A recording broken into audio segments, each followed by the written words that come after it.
was yung dalawa kong partners opted to represent the victims. And after my stint as advising the president on ICC, even when I was POX, and I can confirm that as early as 2019, I have been advising him on ICC matters. So, kinailangan po kami maghiwa-hiwalay as a law office and as legal partners. No? So, I'm sorry, I cannot come home. I have to defend my president. And as a follow-up to that lang, no, my question, are you saying, attorney, that you are willing to face the case after this entire thing? Well, nakabinbin po ang aking petition sa Korte Suprema para ideklara ang labag sa saligang batas yung investigasyon na ginagawa nila at walang basihan yung paghingi ng mga dokumentong hinihingi sa akin. Paulit-ulit ko naman pong sinasabi, hindi ko po tinatakasan yan. Inaasahan ko naman po na magdedesisyon ng Korte Suprema at susunod tayo sa desisyon ng Korte Suprema. Ulitin ko po fake news po yung sinasabi nilang pugante ako dahil ang pugante po ay tumatakas sa isang arrest warrant na inisyu ng isang hukuman. Ang arrest warrant po na inisyu ng Kongreso ay para lamang sa isang resource person para dumalo sa isang pagpupulong at magsumiti ng mga dokumento. Wala po akong ginawang krimen na naging basihan para sa pag-issue ng warrant of arrest ng lehislatura. And before ko po ipasa kay Gretchen, I think she has a question. My final question is how the Vice President is also reacting to updates at home regarding additional names na involved daw sa reimbursement ng funds ng OVP.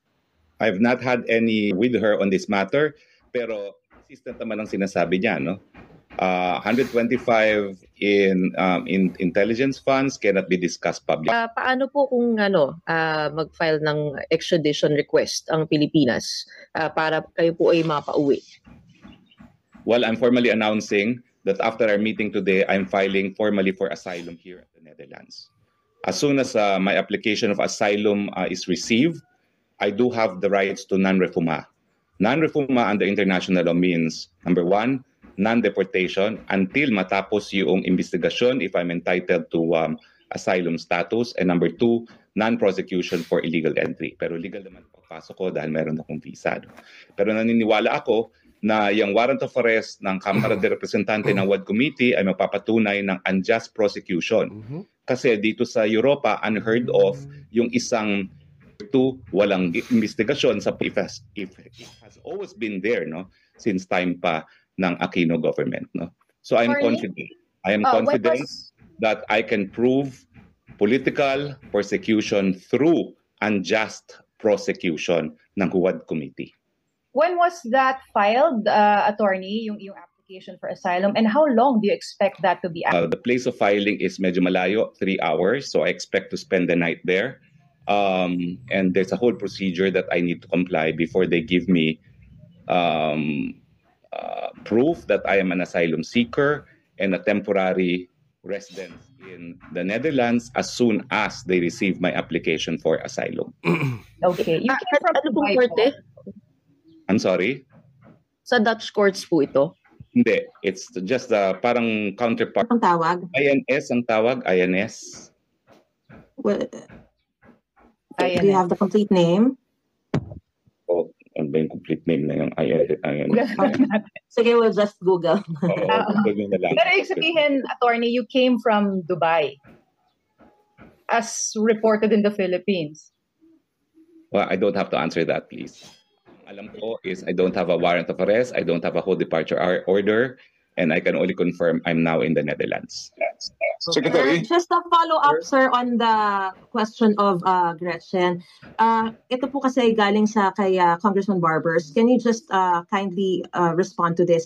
Ang Quadcom sa inyo at sa misis ninyo. Kaya dapat mag-report ang Bureau of Immigration sa Quadcom. And let me quote, habang nasa ibang bansa si Roque, hindi siya pwedeng hulihin. They agree to this kasi jurisdictional ang contempt order ng Quadcom. Pero pag nasa Pilipinas si Roque, kailangan i-serve sa kanya ang detention order ng Quadcom. Nilinaw ni Barbers na hindi ito panggigipit.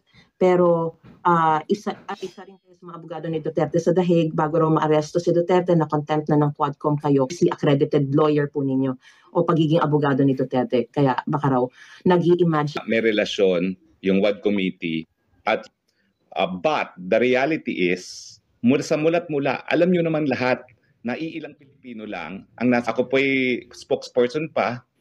Yung first time pa ako naging spokesperson, as early as nagkaroon ng international, ako na po talaga ang exclusive advisor ni Presidente Duterte and ICC. Unfortunately, nawala nga po ako sa gobyerno at spokes to run as senator in 2022, and all initiatives were pursued by then DOJ Secretary Maynard, later on OSG, as well as ES Medellea. So doon natapos yung aking, kumbaga, active involvement on advising the President on ICC matters dahil nangampanya na nga po ako, no? Sa Batas Pilipinas, Batas International, at yung political context ng pagsasampa ng kaso ito.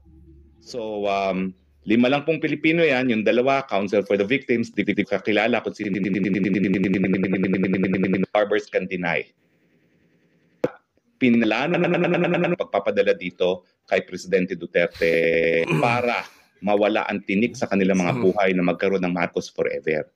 Kung matatandaan nyo po July of 2022, nag-briefing kami sa Malacanang. Pinabayad ko si Presidente Duterte 30 pesos para hindi ako makapagsalita sa labas kung anong pinag-usapan. Pero po natin yan, tungkol as early as August, meron ng kontrang statement si Justice Secretary Remulla as relayed to me by Reuters. In fact, it was not featured prominently in the Philippine media, and it was Reuters that asked me to comment. Abay, iba na po sinasabi, mere 1 month after the President declared that we will not cooperate. At alam niyo naman yung sinabi na ni Secretary Remulla, which is now consistently what he has been saying, that pag nagkaroon daw ng red notice, they have to cooperate, which is of course not true. Siguro siya na.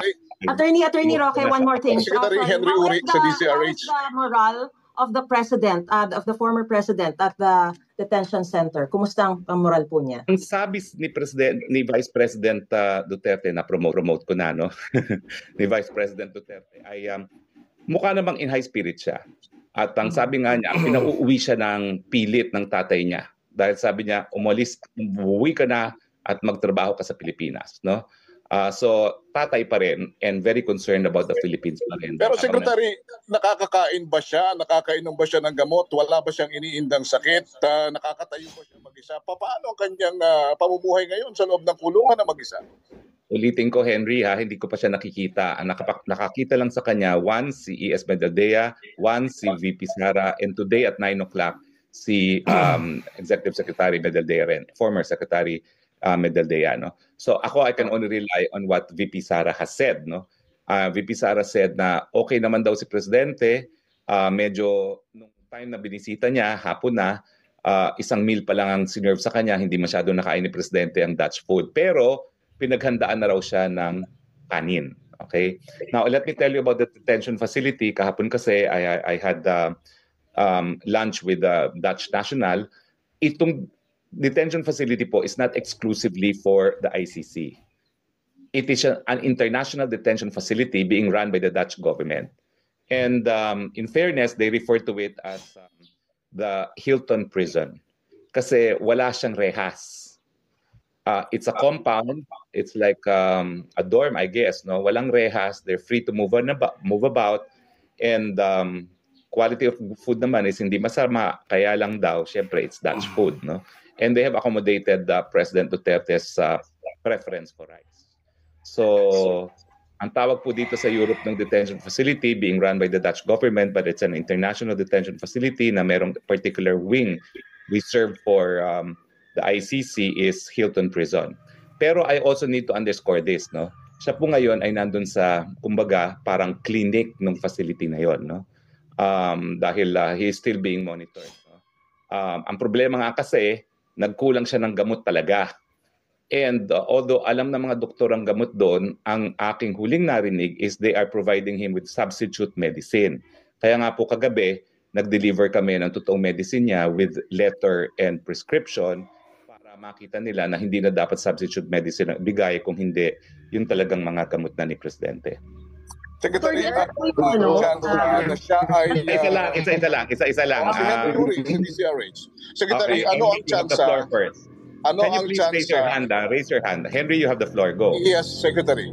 Ano ang tsansa na siya ay mapauwi ng maaga at yung binabanggit ninyong motion, kasama ba na madismiss ang kanyang kaso considering the fact dun sa sinasabi ninyo na illegal ang pagkahuli sa kanya at hindi siya nabigyan ng due process? Again, no, dahil I'm working with another lawyer, at least one other lawyer actively, it would be improper for me to say something without conferring with him. Pero nakapagsalita naman ako na hindi tayo uuwi na hindi kasama ang Presidente Duterte. So let's just say that our prayers is that he will be released at the soonest time possible, and we will take all steps necessary para mapauwi siya sa lalong mabilis na panahon. Now, siguro naman, I'm not in breach of confidentiality if I will tell you, malinaw yung proseso sa Article 59 ng International Criminal Court Rome Statute. At malinaw na hindi yan nasunod. So, ang mangyayari ngayon ng issue, sapat ba yon para mawala ang jurisdiction ng hukuman? Yan ay pagdidesisyonan ng hukuman kasi hindi naman nila talagang pwedeng ipilit na naiharap siya sa isang lokal na hukuman. Okay? May mga nagsasabi na baka pwedeng mag-petition na i-house arrest na lang sa kanya o interim arrest. Pwede ba yun? Again, as I said, hindi na po, well, of course, ang interim arrest, hindi natin palalampasin yan. But other than, yan ay karapatang hingi ng isang akusado sa ICC, wala muna po na akong sasabihin dahil it would be unprofessional of me to speak without having conferred with my co-counsels. Okay? Thank you, Secretary. Yan. Okay, go. Next, si Jason Rubico. Jason Rubico has the floor. Request lang tayo, attorney, sana mag-mute yung ibang hindi. Please mute everyone. Everyone mute para isa-isa naman kayo Kasama sa i-recognize. estratehiya nila yung... Everyone mute. Henry, pakimute. Radyo po eh. Ihilingin na mapauwi ng maas. Henry, mute ka. Yan, okay. Next, Jason. Yes, attorney. First question po, may I ask po kung ano yung reaction ni Vice President sa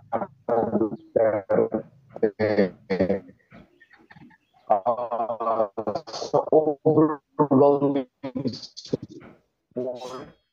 Ano ka? Hindi ka malinaw. Hindi ka malinaw, Jason. Ng Pilipinas at maging yung mga OFWs ay Type na lang niya po sa chat. Type na lang yung Jason, garbled ka. Hindi kita maintindihan. Okay? Pakis-type na lang yung question mo. Next, sinong nakataas ng kamay? Sir, ako po. Andy sa GMA. Andy Peñaperta, sir, sa GMA News Online, Go sir. ahead, Andy. Sir, I have two questions, sir. Nung nakita po natin si VP Sara, nirelay po niya ang message ni dating Pangulong Duterte. Ang sinabi po sa kanya ni dating Pangulo, there will be a day of reckoning. Na-explain po ba sa inyo ni dating Pangulo ang ibig sabihin niya nito ng day of reckoning? And second question po, sir, bilang counsel po ni dating Pangulong Duterte, mabibigyan din po ba kayo ng information kung meron pong mga warrants na lalabas kay Senator De La Rosa, kay former PNP Chief Albayalde, tsaka sa iba pong mga linked sa killings? If yes, meron po bang warrants na may issue? Okay. Una-una, lilinawin ko sa inyo to ha. Sa mga abogado, tumataas ang balahibo namin pag tinatawag nyo na kaming legal counsel sa ICC. Ako, I can say I'm legal counsel for the President kasi I have given advice to the President on ICC matters. But I have not yet been officially recognized by the court as counsel. Kaya nga, medyo ingat-ingat lang tayo. But ako, walang doubts. I can claim to be counsel dahil talaga nung consistently ina-advise ko si Presidente even before, years ago pa, on ICC matters. No? Pero lilinawin ko po, hindi pa approve ng hukuman. Hindi pa kinikilala kami ng hukuman. Si Secretary Medialdea pa lang ang kinikilala. No? Pangalawa po is, siyempre po, wala pa akong access kay Presidente. So hindi ko po alam kung anong exactly ang ibig sabihin niya. Pero tingin ko naman, using common meaning of every there will be a time of reckoning, yun pong common meaning po nun is magkakaroon din ng paghuhusga sa mga pangyayari ngayon. Okay? Tinranslate ko lang siya kung ano yung there is a time for reckoning. Okay? Question ho? Oo. Kayo po ay binabanggit po ninyo na nagpasok kayo ng medicine. So, ano po ba yung sakit ng dating Pangulo? Again, hindi po ako nagpasok. Iniwan po namin sa prison facility. Okay. Hindi po ako nakapasok. Okay? Iniwan lang po. Okay? Kasama yung sinyelas na rin-request siya at saka medyas. At ang medyas na binigay namin ay yung colorful na medyas pa. Okay? Now, so having said that, anong mga gamot ng Pangulo? That's covered by the right to privacy. Okay? He may be president, but he doesn't have to broadcast to the world his medical condition. That's considered absolutely private information. But he has been deemed as fit by the doctors inside, no? So hindi naman po serious. I'm sorry, again, you're not precise.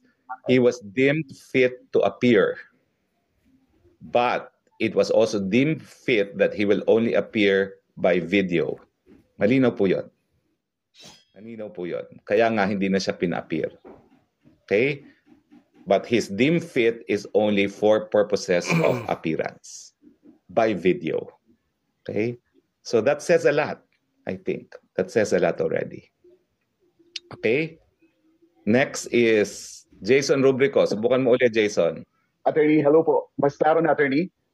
Yes. Yes po. Attorney, kanina, may we know the reaction of Vice President Sara Duterte doon po sa overwhelming support na ipinapakita ng taong bayan. Yesterday, sunod-sunod yung mga prayer rallies, not just here in the Philippines, but also around across the globe po, mga OFWs na nagpakita ng suporta kay dating Pangulong Duterte. Nako, talaga naman pong nakakahabag sa damdamin ni VP Duterte yung napakalakas na suporta na pinapakita ng mga kapwa Pilipino natin, hindi lang dito sa dahig, kundi sa buong daigdig. I can confirm that the VP, being of her generation, is always online. Siya pa nga nagbigay sa akin ng unlimited data, no, from an eSIM, which is very powerful. She is forever grateful for everyone for showing their support to the president. And yan po nagbibigay ng lakas, hindi lang sa kanya, kundi sa buong pamilya na malalampasan din ni Presidente Duterte itong pagsubok na ito. Attorney, usap-usapan po online yung paggamit ng litrato ng mga yumaong individual ng makakaliwang grupo sa EJK rally. At isa na nga rito yung doktor na pumalag dahil ginamit po yung litrato ng kanyang yumaong ama na di umano'y nasawi dahil dito sa extrajudicial killing. Pero yun nga, pumalag sila dito. Marami rin na ibang mga individual ang pumalag sa paggamit ng mga litrato. Nakaabot ba ito kay Vice President Sara Duterte? And you, Attorney, ano po yung reaction niyo dito? As I said, mas bata si VP Sara sa akin, mas teki yan. In fact, siya lahat ang nag-ayos ng aking communication requirements, no? Including my eSIM. No? Kaya malakas ngayon ang aking Wi-Fi. No? So alam po niya yan. She's forever grateful. Pagdating doon sa mga fake news, ang aking payo lang sa publiko, mag-ingat po tayo sa fake news at kaya nga natin gagawin na itong regular press briefing nang wala na pong hindi pagkakaintindihan dahil sa fake news. No? At kaya ko rin po hiningi na magsama-sama na tayo dito sa isang GC at isa na lang briefing dahil we are terribly undermined po. Ang nandito pa lang ako, E.S. Petendea, VP Sara, and Robin Padilla. So between the welfare of the president and the legal requirements, and then Hoffman, no? You can appreciate na talagang we are really undermanned right now, no? So I ask for your indulgence, talagang dito tayo mag-uusap. Okay? So wala na? Sure. Oh yes, then. Just to clarify yung composition ng inyong legal team, we were also informed na kailangan ang mga miyembro ng legal team. Sabi nyo nga, di ba, ICC accredited. So, paano nagawa ko? Unang-una, it's not an absolute rule. But of course, it's the caveat of the client, of the accused. Because international criminal law is not only a branch of international law, it's a further subspecialty of international law. And unless you have specialized training and experience in this field, talagang everything will be Greek to you. It's not enough that you're a Philippine lawyer and appear, although there is no disqualification. Kaya nga, hindi ko alam kung nagawa na ito ng registry eh.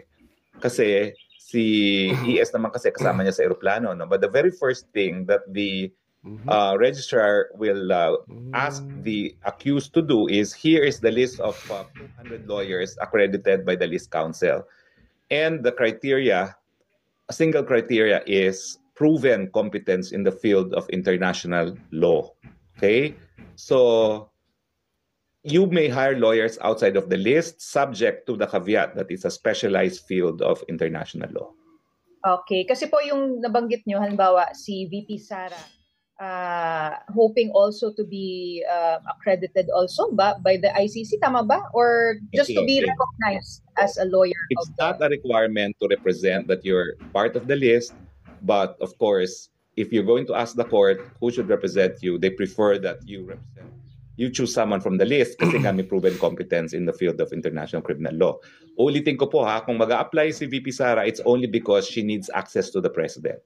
And as a family member, mukhang every visit requires communication with the detention facility. So just to be clarified, para hindi po kami magkamali, so we will say na parang nagpapalista siya as a legal counsel of the president, not IACC. CBP. No, legal counsel of the president. To give her a counsel's access to an accused while under detention. And which one should last be bettered, na hindi po pwedeng pagbawalan. Samantalang ang magbisita ng pamilya ay subject to restrictions. Okay, kayo sir, di ba, nagpapa-add kayo as ICC legal